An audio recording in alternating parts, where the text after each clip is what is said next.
Hello అందరికీ నమస్కారం. The ultimate physics channel తెలుగులోకి మీ అందరికీ స్వాగతం. ఈ వీడియో టాపిక్ ఏంటంటే ప్రొడక్షన్ ఆఫ్ ఎక్స్‌రేస్. ఎక్స్‌రేస్ అనగానే మనందరికీ ఏం గుర్తుకొస్తుందంటే వాటి యొక్క మెడికల్ అప్లికేషన్స్. ఫర్ ఎగ్జాంపుల్ మనకేమైనా గాయాలు తగిలితే వెంటనే హాస్పిటల్‌కి వెళ్తే ఫస్ట్ డాక్టర్స్ రాసేది ఎక్స్‌రేస్. మనకేమైనా ఫ్రాక్చర్ ఏమైనా ఉంటే కూడా ఎక్స్‌రేస్ రాస్తారు. ఆ ఎక్స్‌రేస్‌లో మనం చూసి సపోజ్ ఫ్రాక్చర్ లేదు కానీ వాపు ఉంది అంటే గనక ఎక్స్‌రేస్ చూడంగానే డాక్టర్స్ చెప్పేస్తారు ఫ్రాక్చర్ ఉందా లేదా అని. మనకు వెంటనే ఫ్రాక్చర్ లేదని చెప్తే ఒక పెద్ద రిలీఫ్ వస్తుంది. So X-rays basic application medical అప్లికేషన్స్‌లో ఉన్నాయని మనకు చాలా తెలుసు. ఈవెన్ సీటీ స్కాన్ కూడా ఎక్స్‌రేస్ బేస్ చేసి తీసేది. కానీ ఈ మెడికల్ అప్లికేషన్స్ కాకుండా చాలా అప్లికేషన్స్ ఉన్నాయి ఎక్స్‌రేస్‌కి. ఆహ్, కానీ ఎక్స్‌రేస్ ఎలా తయారు చేస్తారనేది మనం తెలుసుకోవాలి. అది తెలుసుకునే ముందు కూడా ఈ ఎక్స్‌రేస్ ఎలా డిస్కవర్ చేశారు? ఎవరు డిస్కవర్ చేశారు? ఏంటనే కొన్ని డీటెయిల్స్ కూడా బేసిక్‌లీ మనం తెలుసుకోవాలి. ఆహ్, ఎక్స్‌రేస్ కనిపెట్టినది ఎవరంటే విలియం కాన్రాడ్ రాంజన్ అనే జర్మన్ సైంటిస్ట్ కనిపెట్టారు. In the year 1895. ఈ ఎక్స్‌రేస్ గురించి చెప్పేటప్పుడు accidental discovery of X rays by William Conrad Rontgen అనేది చెప్తారు. ఎందుకు యాక్సిడెంటల్ డిస్కవరీ అంటారు? సైంటిస్ట్స్ ఆ కాలంలో క్యాథోడ్ రేస్ అనే రేస్ మీద చాలా వర్క్ చేశారు. బేసికల్లీ క్యాథోడ్ రేస్ అంటే ఏంటంటే ఎలక్ట్రాన్సే ఇవి. ఈ ఎలక్ట్రాన్స్ అని తెలిసే కాలం ముందు 1895 అరౌండ్ ఆహ్, ఈ క్యాథోడ్ రేస్ మీద చాలామంది సైంటిస్టులు వర్క్ చేస్తుండగా విలియం రాంజన్ కూడా ఆ క్యాథోడ్ రేస్ మీద చాలా స్టడీస్ చేశారు. అప్పుడు ఈ క్యాథోడ్ రే ట్యూబ్ అనే ట్యూబ్‌లోనే ఈ క్యాథోడ్ రేస్ గురించి స్టడీ చేయడానికి అవుతుంది. ఆ ట్యూబ్‌లో బేసికల్లీ ఎలక్ట్రాన్స్ ప్రొడ్యూస్ అవుతాయి. ఫాస్ట్‌గా మూవ్ అయ్యే ఎలక్ట్రాన్స్ ఆ క్యాథోడ్ రే ట్యూబ్ దాని యొక్క వాల్స్ ఉంటాయి కదా! గ్లాస్ ట్యూబ్‌లో వాల్స్ ఉంటాయి. వాల్స్ ఆఫ్ ద ట్యూబ్‌లో స్ట్రైక్ అయ్యి ఆ మెటీరియల్‌తో ఎలక్ట్రాన్స్ ఇంటరాక్ట్ అయ్యేసరికి ఎక్స్‌రేస్ బయటపడ్డాయి. ఇలా బయటపడే ఎక్స్‌రేస్ గురించి పెద్దగా ఏం తెలిసేది కాదు కాబట్టి ఆయన ఎక్స్‌రేస్ అనే అన్నోన్ రేస్ కాబట్టి వాటికి ఎక్స్‌రేస్ అనే పేరు పెట్టారు ఫస్ట్. ఈ ఎక్స్‌రేస్ ప్రాపర్టీస్ డీటెయిల్డ్‌గా స్టడీ చేశారు. ఫస్ట్ ఏంటంటే ఇవి స్ట్రెయిట్ లైన్‌లో వెళ్తాయి. వీటికి హై ఎనర్జీ ఉంది. చాలా పెనిట్రేటింగ్ పవర్ ఎక్కువున్నాయి. అంటే ఓపేక్ ఆబ్జెక్ట్స్ మీద ఇవి పడితే వెంటనే ఇవి బయటికి వస్తున్నాయి. అంటే ఓపేక్ ఆబ్జెక్ట్స్ లైట్‌ని మామూలు లైట్‌లో మనం కార్డ్‌బోర్డ్ ఫర్ ఎగ్జాంపుల్ పెడితే లైట్ అటువైపు చూసే వాళ్ళకి కనపడవు. లైట్ కనపడదు. కానీ ఎక్స్‌రేస్ అలా కాదు. పెనిట్రేట్ అయ్యి బయటకొస్తున్నాయి. అవి ఎదురుగుండా ఉండే మెటీరియల్స్ మీద కూడా ఇంటరాక్ట్ అవుతాయి. ఫర్ ఎగ్జాంపుల్ ఫాస్ఫోరసెన్స్ అనే ప్రాపర్టీ ఉంది ఎక్స్‌రేస్‌కి. ఎక్స్‌రేస్ ఫోటోగ్రాఫిక్ ప్లేట్స్‌ని కూడా ఎక్స్‌పోజ్ చేస్తున్నాయి అనే వివరాలు తెలుసుకున్నారు. ఆ రకంగానే ఆహ్, ఆహ్, ఎలక్ట్రిక్ అండ్ మ్యాగ్నెటిక్ ఫీల్డ్స్‌తో కూడా ఈ ఎక్స్‌రేస్‌కి పెద్దగా ఇంటరాక్షన్ లేదు అని తెలుసుకున్నారు. ఆర్డినరీ లైట్ లాగా ఇవి రిఫ్రాక్షన్, రిఫ్లెక్షన్ 2 ఉండవు ఎక్స్‌రేస్‌కి. డైఫ్రాక్ట్ చేయడానికి ట్రై చేసేటప్పటికి ఈ ఎక్స్‌రేస్ పెద్దగా అప్పుడు ఉన్న డైఫ్రాక్టింగ్ ఎక్విప్‌మెంట్‌తో డైఫ్రాక్షన్ కాలేదు. ఫర్ ఎగ్జాంపుల్ ఆర్డినరీ లైట్ అయితే మనం ప్లేన్ గ్రేటింగ్ అనే ఒక గ్లాస్ ప్లేట్‌లో చాలా లైన్స్ ఉంటాయి దగ్గర. అవి ప్లేన్ గ్రేటింగ్ అనే ఒక ఎక్విప్‌మెంట్. ఈ ఇన్‌స్ట్రుమెంట్‌తో ఎక్స్‌రేస్‌ని డైఫ్రాక్ట్ చేయడానికి ట్రై చేసేటప్పటికి డైఫ్రాక్ట్ కాలేదు. ఎందుకు కాలేదంటే ఆర్డినరీ లైట్ ఫర్ ఎగ్జాంపుల్ ఇలాంటి ఒక గ్రేటింగ్ నుంచి బయటపడితే డైఫ్రాక్షన్ ప్యాటర్న్ అనేది ప్రొడ్యూస్ అవుతుంది. ఆ డైఫ్రాక్షన్ ప్యాటర్న్‌ని పెట్టుకొని మనం ఎక్స్‌రేస్ లాంటి వేవ్స్ వాటి యొక్క వేవ్ లెంత్ తెలుసుకోవడానికి అయ్యేది. ఫర్ ఎగ్జాంపుల్ విజిబుల్ లైట్ ఉంది. విజిబుల్ లైట్ అంటే ఏంటి? ఇది ఎలక్ట్రోమాగ్నెటిక్ స్పెక్ట్రమ్‌లో ఒక భాగం విజిబుల్ లైట్ అనేది. మనకి ఎలక్ట్రోమాగ్నెటిక్ స్పెక్ట్రమ్ అంటే ఏంటంటే లోయెస్ట్ వేవ్ లెంత్ ఉన్న వేవ్స్‌ని గామా రేస్ అంటాం దాంట్లో. దానికన్నా కొంచెం ఎక్కువ వేవ్ లెంత్ ఉన్న వేవ్స్‌ని ఎక్స్ రేస్ అంటాము. వాటికన్నా ఎక్కువ వేవ్ లెంత్ ఉన్న వాటిని అల్ట్రా వయలెట్ రేస్ అంటాము. దాని తర్వాత మనకు విజిబుల్ రీజియన్ వస్తుంది. ఆ విజిబుల్ రీజియన్‌లో మనకు వయలెట్, ఇండిగో, ఆహ్, blue, green, yellow, orange, red VIBGYOR అనే రేంజ్ ఆఫ్ లైట్ వేవ్స్ ఉంటాయి. అవి అన్నీ మనకు విజిబుల్ కలర్స్ పడతాయి అందులో. ఆ తర్వాత మనకు అగైన్ ఇన్విజిబుల్ ఇన్‌ఫ్రారెడ్ రేస్ వస్తాయి. ఆ తర్వాత మైక్రోవేవ్స్. ఆ తర్వాత ఫైనల్‌గా అన్నిటికన్నా ఎక్కువ వేవ్ లెంత్ ఉన్న వేవ్స్‌ని మనం రేడియో వేవ్స్ అంటాం. ఇది మొత్తం ఒక స్పెక్ట్రమ్ ఆఫ్ వేవ్స్. వీటిని ఎలక్ట్రోమాగ్నెటిక్ స్పెక్ట్రమ్ అంటాం. ఈ స్పెక్ట్రమ్‌ని మనం ఎలక్ట్రోమాగ్నెటిక్ స్పెక్ట్రమ్ అంటాం. దీంట్లో ఎక్స్‌రే ఒక భాగం అనేది వెంటనే అర్థమైపోయింది ప్రాపర్టీస్ బట్టి.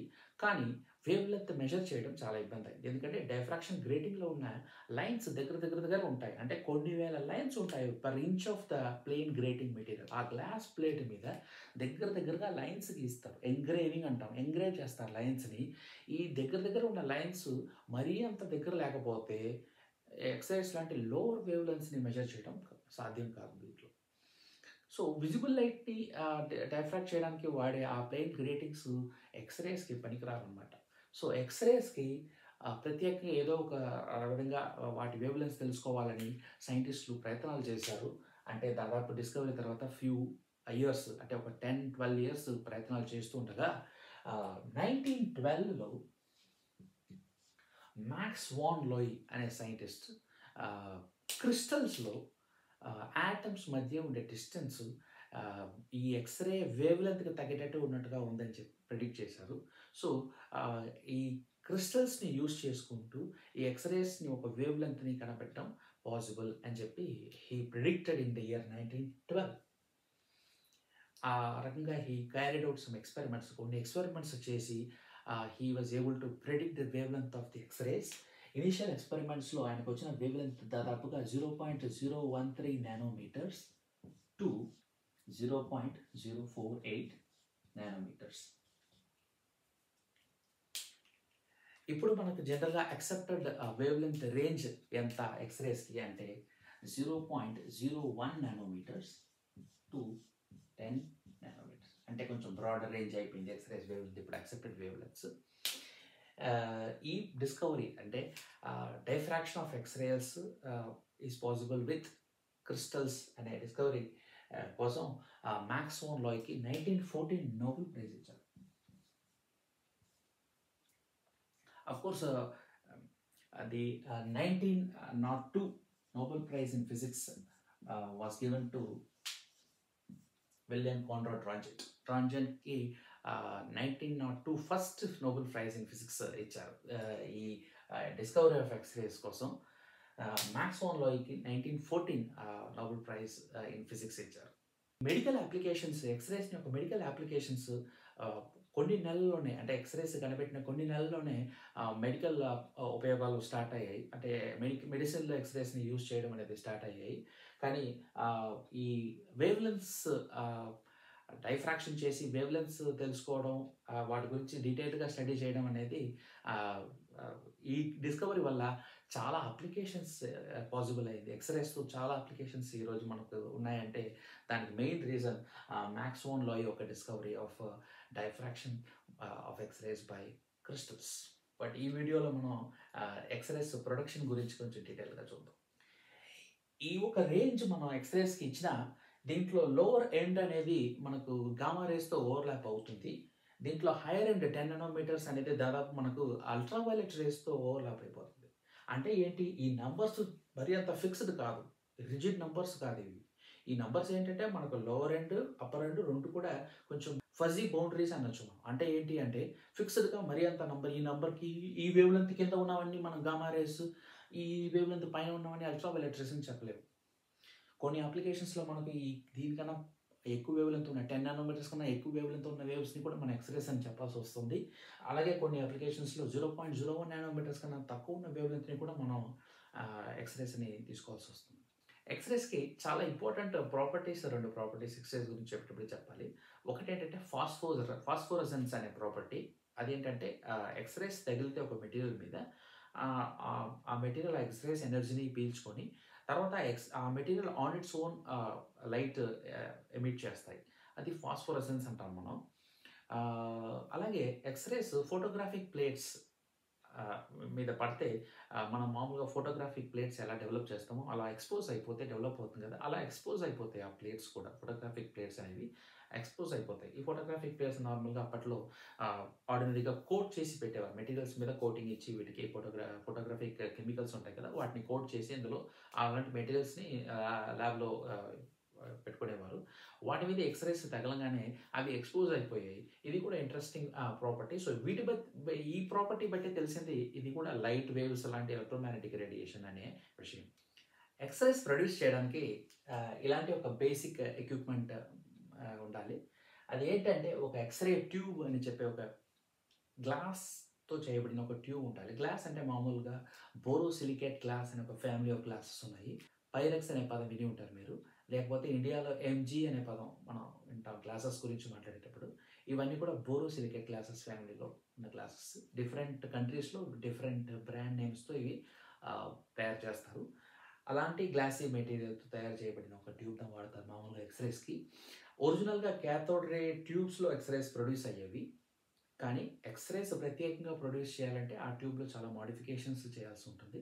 ఆ మోడిఫికేషన్స్ చేస్తే మనకొచ్చేది ఎక్స్‌రే ట్యూబ్స్ అంటాము. దాంట్లో చాలా నేమ్స్‌తో ఎక్స్‌రే ట్యూబ్స్ ఉంటాయి. చాలా డిఫరెంట్ టైప్స్ ఉన్నాయి.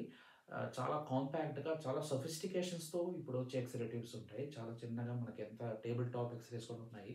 సో, ఇదేంటంటే ఒక బేసిక్ స్కీమాటిక్ డయాగ్రామ్ ఇది. ఎలా ప్రొడక్షన్ జరుగుతుందని తెలుసుకోవడానికి ఒక బేసిక్ టైప్ ఆఫ్ ఎక్స్‌రే ట్యూబ్‌ని మనం స్కీమాటిక్‌గా ఇక్కడ రిప్రజెంట్ చేసి ఉన్నాము. దీంట్లో ఎవాక్యుయేటెడ్ ట్యూబ్ అని మనం చెప్పేటప్పుడు ఏంటంటే లోపల ఉన్న ఎయిర్ మాలిక్యూల్స్ అన్నిటిని మనం పంప్ అవుట్ చేసేయాలి. అంటే సక్ అవుట్ చేసేసి లోపల ఎయిర్ మాలిక్యూల్స్ లేకుండా వీలైనంత వరకు చూసుకోవాలి ఎక్స్‌రేస్ ట్యూబ్‌లో. ఎందుకంటే ఎయిర్ మాలిక్యూల్స్ ఉంటే గనక ఎలక్ట్రాన్స్‌తో ఈ ఎయిర్ మాలిక్యూల్స్ ఇంటరాక్ట్ అవ్వడానికి ఛాన్సెస్ ఉన్నాయి. అలా ఇంటరాక్ట్ అయితే ఎలక్ట్రాన్స్ సరిగ్గా అక్కడ ట్రావెల్ అవ్వకుండా కాథోడ్‌లో ప్రొడ్యూస్ అయ్యే ఎలక్ట్రాన్స్ యానోడ్‌ని చేరుకోకుండా పోతాయి. అలా అయితే గనక ఎక్స్‌రేస్ ప్రొడ్యూస్ అవ్వడం సాధ్యం కాదు. అందుకని ఇవాక్యుయేటెడ్ ట్యూబ్ ఉండడం చాలా ఇంపార్టెంట్. అలాంటి ఒక ఇవాక్యుయేటెడ్ ట్యూబ్‌లో ముఖ్యంగా ఏముంది అంటే ఎలక్ట్రాన్స్ ప్రొడ్యూస్ చేసే ఒక సాధనం ఉంది. అది ఏంటి అంటే మనకిక్కడ థెర్మియోనిక్ ఎమిషన్ అనే ప్రాసెస్ ద్వారా ఎలక్ట్రాన్స్ ప్రొడ్యూస్ అవ్వాలి. ఒక కాయిల్ వేడి అయ్యి దాంట్లో ఎలక్ట్రాన్స్ ఎమిట్ అవ్వాలి. అలాంటి ఒక మెటీరియల్‌ని కాథోడ్ వెనక పెడతారు. దానికి ప్రత్యేకంగా ఒక స్మాలర్ బ్యాటరీ యూజ్ చేస్తాం. అంటే లోవర్ వోల్ట్స్ ఇచ్చే బ్యాటరీ ఒకటి యూజ్ చేస్తారు. ఆ బ్యాటరీ సప్లై చేసే పొటెన్షియల్‌తో అది థెర్మియోనిక్ ఎమిషన్ అనే ప్రాసెస్ జరిగి ఎలక్ట్రాన్స్ ప్రొడ్యూస్ అవుతాయి. ఎలక్ట్రాన్స్ ప్రొడ్యూస్ అవ్వగానే వాటిని కాథోడ్ దగ్గర ప్రొడ్యూస్ అవుతున్న ఎలక్ట్రాన్స్ వాటిని యానోడ్‌కి తీసుకెళ్ళాలి. ఫాస్ట్‌గా మూవ్ చేయించాలి. ఎలక్ట్రాన్స్ చాలా వేగంగా వచ్చి యానోడ్‌లో తగలాలి. అలా తగలడానికి మనకు ఒక హై పొటెన్షియల్ ఉన్న ఒక బ్యాటరీ యూజ్ చేయాలంటే సెవెరల్ థౌసండ్ వోల్ట్స్ అంటే టెన్స్ ఆఫ్ కిలో వోల్ట్స్ అంటాం మామూలుగా. అలాంటి ఒక వోల్టేజ్ పొటెన్షియల్ ఇచ్చే బ్యాటరీస్ యూజ్ చేయాలి ఇక్కడ. Cathode is negative terminal. So, అక్కడ negative of the battery is connected and anode is positively ah, kept at a positive potential and a positive of the battery is connected to the anode. అలా potential difference ఉంటేనే charged particles ఈ electrons cathode నుంచి ఫాస్ట్‌గా travel చేసి యానోడ్‌ని strike చేయాలి. Anode నార్మల్‌గా ఒక heavy metal use చేస్తారు. అంటే ఏంటి? హై మెల్టింగ్ మెటీరియల్ యూజ్ చేస్తారు. High melting material with high atomic number అంటే హై జెడ్ ఉండాలి. అటామిక్ నంబర్ హై అంటే ఏంటి? హై జెడ్ ఉండాలి. హై మెల్టింగ్ అంటే ఏంటంటే మెల్టింగ్ పాయింట్ హై ఉండాలి. అంటే tungsten for example, molybdenum, copper, cobalt, nickel ఇలాంటి కొన్ని మెటీరియల్స్ సూటబుల్ ఎక్స్‌రేస్ ప్రొడ్యూస్ చేయడానికి. అలాంటి మెటీరియల్స్‌ని ఇక్కడ యానోడ్ కింద వాడతారు. ఈ మెటీరియల్ చూస్తే ఆ షేప్ చూస్తే ఇంక్లినేషన్ ఉంది. దాని షేప్ కట్ అయ్యి స్ట్రెయిట్‌గా లేకుండా ఫేస్ కట్ అయ్యి ఉంది. అది ఎందుకంటే గనక స్ట్రెయిట్‌గా ఉంటే ఎలక్ట్రాన్స్ తగిలితే ఎక్స్‌రేస్ ప్రొడ్యూస్ అవుతాయి. అవి స్ట్రెయిట్‌గానే వెళ్ళిపోతుంటాయి. వాటిని కలెక్ట్ చేసి యూజ్ చేసుకోవడం అనేది నాట్ పాసిబుల్. సో, వాటిని ఏదో ఒక యాంగిల్‌లో ఓరియంట్ చేసి కొంచెం కటింగ్ ఇస్తే అవి ఒక పర్టిక్యులర్ డైరెక్షన్‌లో వాటిని బయట తీయడానికి అవుతుంది ఎక్స్‌రేస్‌ని. ఎందుకంటే ప్రొడ్యూస్ చేసే ఎక్స్‌రేస్‌ని మనం ఎక్స్‌పెరిమెంట్స్‌లో వాడుకోవాలి కదా! మెడికల్ యూజ్ కానీ, వేరే క్రిస్టలోగ్రాఫిక్ స్టడీస్ చేయడానికి కానీ వాడుకోవాలంటే ఇలాంటి ఒక షేప్ ప్రత్యేకంగా జనరల్‌గా యూజ్ చేస్తారు. అలా ఎక్స్‌రేస్ బయట పడతాయి ఇక్కడ. ఆ ఎక్స్‌రేస్‌ని కొన్ని స్పెషల్ విండోస్ యూజ్ చేసి బయట తీయాలి. బెరీలియం విండోస్ జనరల్‌గా యూజ్ చేస్తారు. అలాంటి కొన్ని స్పెషల్ అరేంజ్‌మెంట్స్ యూజ్ చేసి బయటికి తీసుకొని ఆ ఎక్స్‌రేస్‌ని మళ్ళీ ఫర్దర్ ప్రాసెసింగ్ చేస్తారు. అంటే ఏంటి? ఆ ఎక్స్‌రేస్‌ని మోనోక్రోమాటైజ్ చేయడం. అంటే ఒక పర్టిక్యులర్ వేవ్‌లెంత్ కావాల్సిన వేవ్‌లెంత్ అందులోంచి సెపరేట్ చేసి ఫిల్టర్ అవుట్ చేసి తీసుకోవడం. కాలిమేషన్ చేస్తారు ఫస్ట్. ఎందుకంటే బ్రాడ్ బీమ్ బయటకొస్తుంది. దాన్ని నారో బీమ్ కింద చేయాలి. సో, కాలిమేషన్ అంటారు ఆ ప్రాసెస్‌ని. అది చేయాలి. ఆ తర్వాత దాన్ని మోనోక్రోమాటైజ్ చేసి ఆహ్, చాలా అప్లికేషన్స్‌కి మనకు మోనోక్రోమాటిక్ ఎక్స్‌రేస్ అవసరం ఉంటుంది. సో, అవి వాడతారు. మెడికల్ అప్లికేషన్స్‌లో కూడా డిఫరెంట్ టిష్యూస్‌కి అంటే డిఫరెంట్ టైప్ ఆఫ్ మెడికల్ యూజెస్‌కి different wavelengths of X-rays use అవుతాయి. సో, అక్కడ కూడా మన ఎక్స్‌రేస్ ఇంటెన్సిటీ గానీ, వేవ్ లెంగ్త్ కానీ కంట్రోల్ చేయడానికి కూడా చాలా ప్రాసెసెస్ అవసరం ఉంటుంది. అవన్నిటిని కూడా బయటికి ఎక్స్‌రేస్ వచ్చాక వాటిని ప్రాసెస్ చేసి చేస్తారు. అంటే మనం తెలుసుకోవాలి. సో, ముఖ్యంగా ఇక్కడ ఎలా జరుగుతుంది ప్రొడక్షన్ అనేది మాత్రం ఇప్పుడు మనం చూడాలి. బ్రెన్‌స్ట్రాలాంగ్ అనే పదం చాలా ఇంపార్టెంట్ ఇక్కడ. అది ఒక జర్మన్ లాంగ్వేజ్‌లో ఉన్న ఒక పదం. అది ఏంటి అంటే గనక బ్రెన్‌స్ట్రాలుంగ్ అంటారు జర్మన్ లాంగ్వేజ్‌లో. దీని అర్థం ఏంటి ఇంగ్లీష్‌లో అంటే బ్రేకింగ్ రేడియేషన్. అంటే ఏంటి? మన వాహనాలకి బ్రేక్ కొట్టేటట్టు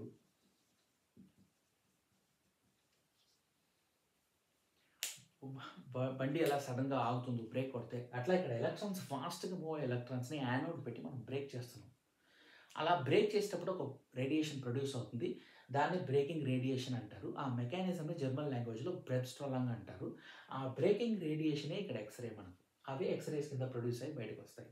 ఇది ఎలా జరుగుతుంది అంటే కనుక, ఫర్ ఎగ్జాంపుల్ ఈ హెవీ మెటల్లో, యానోడ్ మెటీరియల్లో, మెటల్ మెటీరియల్లో యాటమ్స్ ఉంటాయి. దాంట్లో న్యూక్లియస్ ఉంటుంది. ఇక్కడ నుంచి మనకు ఫర్ ఎగ్జాంపుల్ ఎలక్ట్రాన్స్ ఫాస్ట్గా వస్తున్నాయి అంటే అవి యాక్సలరేట్ అయ్యి వస్తాయి. యాటమ్ని చూడగానే అవి జస్ట్ డైరెక్షన్ మారి డీవియేట్ అయిపోతాయి. డీసెలరేట్ అయ్యాయి అంటే యాక్సలరేషన్ తగ్గి అవి పోతుంటాయి. అలా అవి పోయేటప్పుడు ఆ ఎనర్జీ, ఎలక్ట్రాన్ కైనెటిక్ ఎనర్జీ అనేది మనకి ఇక్కడ ఎక్స్రేస్ కింద బయటపడుతుంది. So the kinetic energy of the fast moving electron is converting or transforming to, is getting converted to or transforming to the X-ray energy or the X-ray photon energy. This is very important. ఈ ప్రాసెస్ని మనం బ్రెమ్స్ట్రాలింగ్ అంటాము. X-rays మనకు బయటపడతాయి. So ఈ బ్రెమ్స్ట్రాలింగ్ అనే process are x ray production నార్మల్గా మనం క్లియర్గా క్లాసికల్ ఎలక్ట్రోమాగ్నెటిక్ థియరీ యూజ్ చేసుకొని ఎక్స్ప్లెయిన్ చేయడానికి అవుతుంది. అంటే ఏంటి, మన మ్యాక్స్వెల్స్ ఈక్వేషన్ వాటిని యూజ్ చేసుకుని ఇలా రేడియేషన్ ప్రూవ్ అవుతుంది, ఇలా రేడియేషన్ ప్రొడ్యూస్ అవుతుంది అనేది మనం ప్రూవ్ చేయడానికి అవుతుంది. బ్రేకింగ్ రేడియేషన్ ప్రొడ్యూస్ అవుతుందని. సో ఎక్స్రే ప్రొడక్షన్ని as such we can explain. మనం మామూలుగా క్లాసికల్ థియరీ యూజ్ చేసి, classical electromagnetic theory, Maxwell's equations use చేసి ప్రూవ్ చేయడానికి అవుతుంది. ఇలాగే ఎక్స్రేస్ ప్రొడ్యూస్ అవుతాయి. కానీ ఈ ఎక్స్రే ప్రొడక్షన్లో ఇంకా కొన్ని ఇంపార్టెంట్ విషయాలు ఉన్నాయి. అవి ఏంటి అంటే, ఈ ఇంటెన్సిటీస్, ఎక్స్రే ఇంటెన్సిటీస్ అనేది ఎలా ఉంటాయి, అవి వేవ్ లెంగ్త్తో ఎలా వేరీ అవుతాయి, వాటి గురించి కూడా మనం చూడాలి.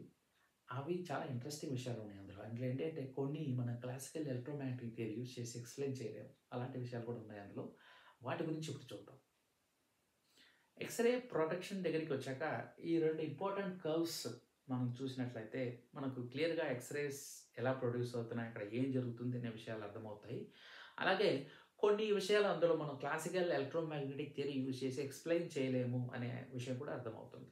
ఫస్ట్ ఇక్కడ రెండు కర్వ్స్ ఉన్నాయి. లెఫ్ట్ సైడ్ ఉన్న కర్వ్స్ చూద్దాం. అందులో రెండు ప్లాట్స్ ఉన్నాయి, 3 ప్లాట్స్ ఉన్నాయి బేసిక్లీ. ఈ కర్వ్ ఏంటంటే ఎక్స్రే వేవ్ లెన్స్ ఎక్స్ యాక్సిస్లో ప్లాట్ చేసాము మనం. రిలేటివ్ ఇంటెన్సిటీ ఐ వై యాక్సిస్లో ప్లాట్ చేసాము. అంటే అబ్సల్యూట్ ఇంటెన్సిటీస్ అవసరం లేదు ఇక్కడ, రిలేటివ్ ఇంటెన్సిటీ ప్లాట్ చేస్తే చాలు మనకు అర్థమవుతుంది.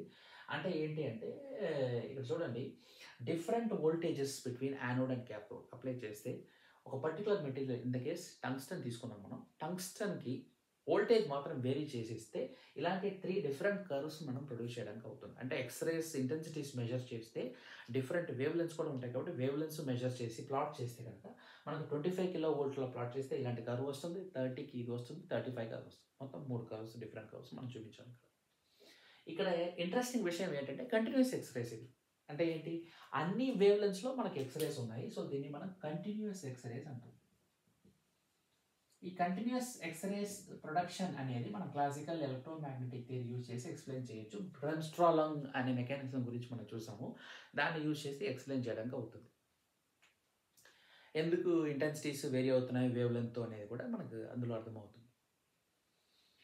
కానీ ఇక్కడ అర్థం కాని విషయం ఒకటి ఉంది. అదేంటంటే ఇక్కడ వేవ్ లెంగ్త్ చూడండి, ఒక మినిమం వేవ్ లెంగ్త్ ఉంది ఒక పర్టికులర్ వోల్టేజ్కి. వోల్టేజ్ పెంచే కొద్దీ మనకు ఆ వేవ్ లెంత్ అనేది ఇంకా కిందకి వెళ్ళిపోతుంది. మినిమం వేవ్ లెంత్ అనేది ఇంకా వేవ్ లెంత్ పెంచితే ఇంకా కిందకి వెళ్ళిపోయింది. అంటే ఏంటి, ల్యాండా మినిమం అనే వేవ్ లెంత్ ఇక్కడ మనం మార్క్ చేస్తే ఆ ల్యాండా మినిమం అనేది వోల్టేజ్తో ఇన్వర్స్లీ ప్రపోర్షనల్గా ఉంది. అంటే ఏంటి, వోల్టేజ్ పెరిగే కొద్దీ ల్యాండా మినిమం ఇంకా తగ్గుతుంది, లెఫ్ట్ హ్యాండ్కి వెళ్ళిపోతుంది, అంటే ఇంకా తగ్గుతున్నట్టే కదా. అయితే ల్యాండా minimum is proportional to 1/V or lambda minimum is inversely proportional to the applied potential V between anode and cathode. ఇది ఎందుకు జరుగుతుందో క్లాసికల్ ఎలక్ట్రోమాగ్నెటిక్ థియరీ యూజ్ చేసి మనం ఎక్స్ప్లెయిన్ చేయలేము. సరే, ఇటు వద్దాం. సెకండ్ ప్లాట్ చూడండి. 2 డిఫరెంట్ మెటీరియల్స్కి ఒక పర్టికులర్ వోల్టేజ్ తీసుకొని మనం ప్లాట్ చేస్తే ఇలాంటి కర్వ్స్ వస్తాయి మనకు. అంటే 35 kV అనేది వోల్టేజ్గా ఫిక్స్ చేసుకుని యానోడ్కి క్యాథోడ్కి మధ్య ఫస్ట్ మనం టంగ్స్టన్ యూజ్ చేసాము. తర్వాత టంగ్స్టన్ తీసేసి ఎక్స్రే ట్యూబ్లో ఆ టంగ్స్టన్ ప్లేస్లో యానోడ్ కింద మనం మాలిబ్డిన్ యూజ్ చేస్తే కనుక మనకి ఇలాంటి కర్వ్స్ వస్తాయి. టంగ్స్టన్కి చూడండి ఈ కర్వ్ అలా రిపీట్ అయ్యింది. కానీ మాలిబ్డినం చూడండి, మాలిబ్డినానికి మనకు ఎక్స్ట్రా స్పైక్స్ వస్తున్నాయి. పర్టికులర్ వేవ్ లెన్స్లో మనకు స్పైక్స్ ఉన్నాయి, అది టంగ్స్టన్లో లేదు. అంటే ఇది కంటిన్యూస్ ఎక్స్రే, దీంట్లో స్పెసిఫిక్ స్పైక్స్ వచ్చే ఎక్స్రేస్ని మనం క్యారెక్టరిస్టిక్ ఎక్స్రేస్ అంటాం.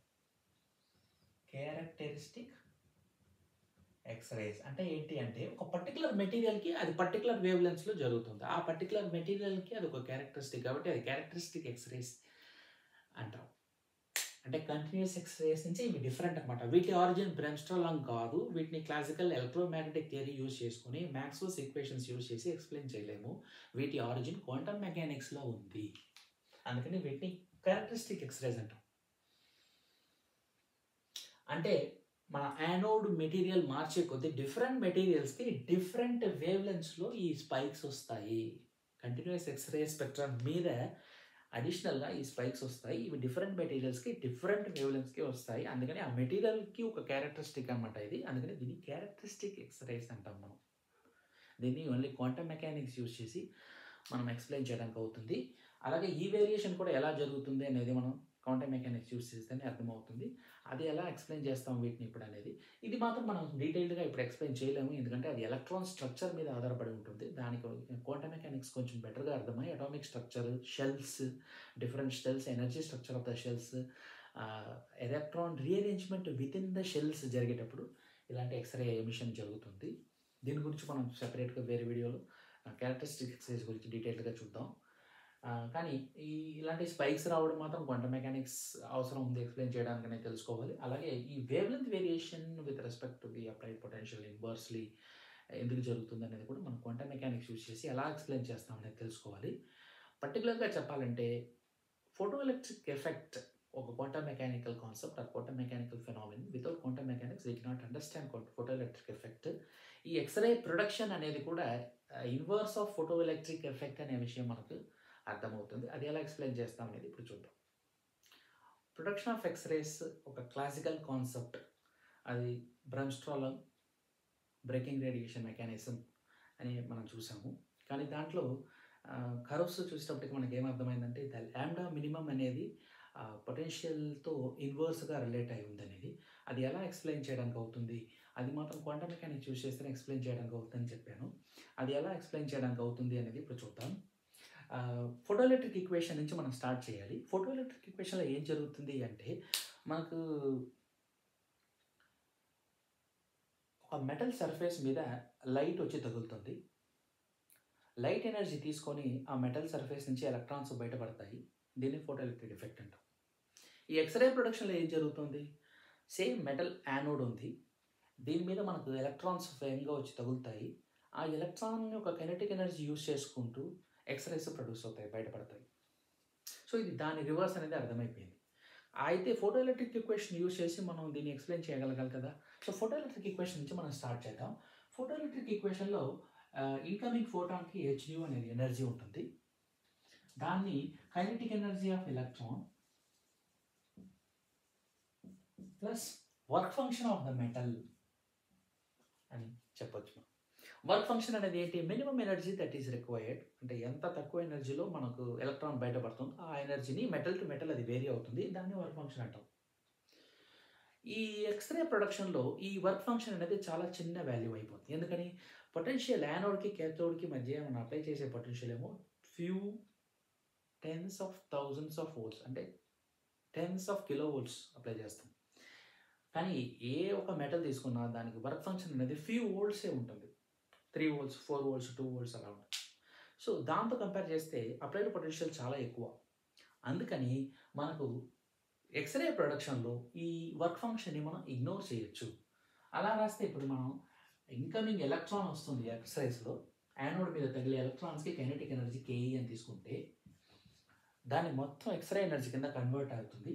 అయితే hν ఒక ఎలక్ట్రాన్ ఒక యాటమ్ని ఒక యాటమ్తో ఇంటరాక్ట్ అయ్యి మనకు ఎక్స్రే ప్రొడ్యూస్ అయితే కనుక మొత్తం ఎలక్ట్రాన్ ఎనర్జీని ఎక్స్రే ఫోటాన్ కింద కన్వర్ట్ అవుతుంది.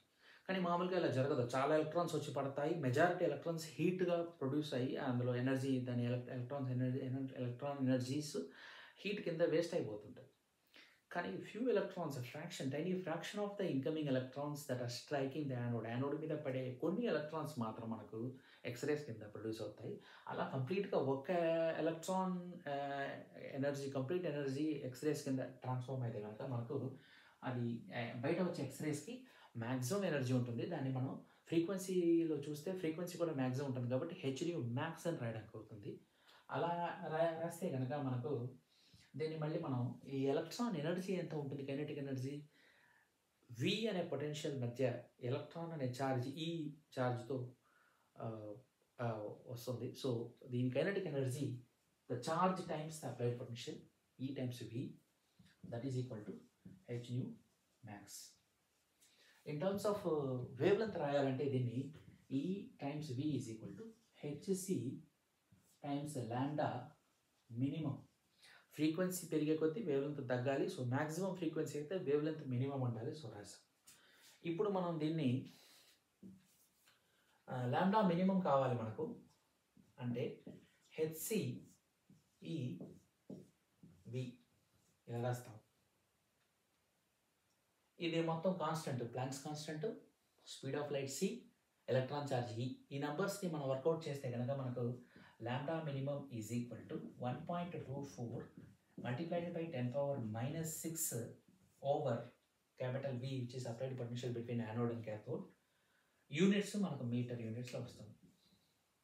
అఫ్ కోర్స్ మనం ఇక్కడ V వోల్ట్ మీటర్ని కూడా రాయొచ్చు, ఎందుకంటే దీనికి వోల్టేజ్కి అప్లైడ్ పొటెన్షియల్కి కూడా యూనిట్ వోల్ట్స్ అయితే కనుక ఇక్కడ కూడా ఒక వోల్ట్స్ వస్తుంది. కానీ వోల్ట్స్ క్యాన్సిల్ అయితే మనకి ఆన్సర్ వేవ్ లెంత్ అది మీటర్స్లో ఉండాలి. యూనిట్ 1.24 × 10⁻⁻6 ఓవర్ V అంటే లాండా మినిమము మనకి inversely proportional to applied potential అనేది అర్థమైంది. అంటే ఆ కర్వ్లో ఫస్ట్ కర్వ్లో లోవర్ అండ్ లోవర్ వేవ్ లెంత్స్కి అప్లైడ్ పొటెన్షియల్ పెంచితే ఎందుకు వెళ్తుంది అనేది మనకు అర్థమైపోయింది. దీన్ని బట్టి ఈ ఒక రిలేషన్షిప్ని మనం డువాన్ అండ్ హంట్ అనే ఇద్దరు దాని మీద వర్క్ చేశారు కాబట్టి డువాన్ అండ్ హంట్ రూల్ అంటారు. దీని ద్వారా ఏం తెలుసుకున్నాము, ఎక్స్రే ప్రొడక్షన్ అనేది nothing but inverse photo electric effect అనేది తెలుసుకున్నాం.